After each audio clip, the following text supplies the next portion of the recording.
18.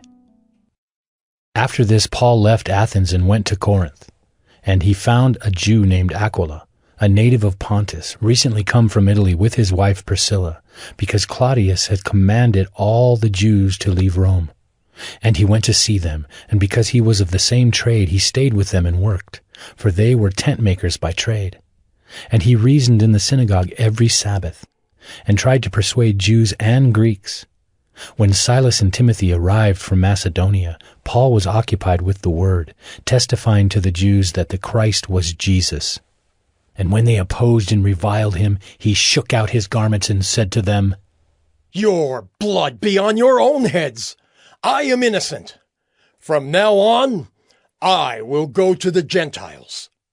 And he left there and went to the house of a man named Titius Justus, a worshipper of God. His house was next door to the synagogue. Crispus, the ruler of the synagogue, believed in the Lord, together with his entire household. And many of the Corinthians, hearing Paul, believed and were baptized. And the Lord said to Paul one night in a vision, "Do not be afraid, but go on speaking, and do not be silent. For I am with you, and no one will attack you to harm you. For I have many in this city who are my people." And he stayed 1 year and 6 months, teaching the word of God among them. But when Gallio was proconsul of Achaia, the Jews made a united attack on Paul and brought him before the tribunal, saying, "This man is persuading people to worship God contrary to the law." But when Paul was about to open his mouth, Gallio said to the Jews, "If it were a matter of wrongdoing or vicious crime, O Jews, I would have reason to accept your complaint. But since it is a matter of questions about words and names and your own law, see to it yourselves. I refuse to be a judge of these things." And he drove them from the tribunal.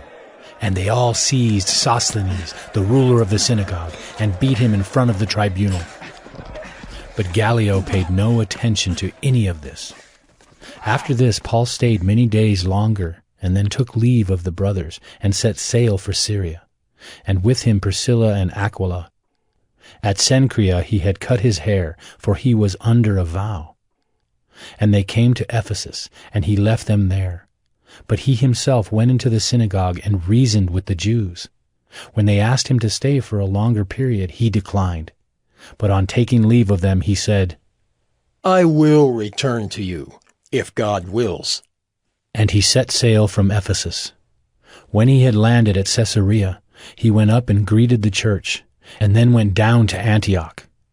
After spending some time there, he departed and went from one place to the next through the region of Galatia and Phrygia, strengthening all the disciples. Now a Jew named Apollos, a native of Alexandria, came to Ephesus. He was an eloquent man, competent in the Scriptures.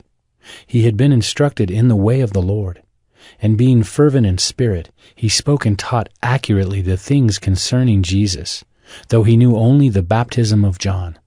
He began to speak boldly in the synagogue, but when Priscilla and Aquila heard him, they took him and explained to him the way of God more accurately.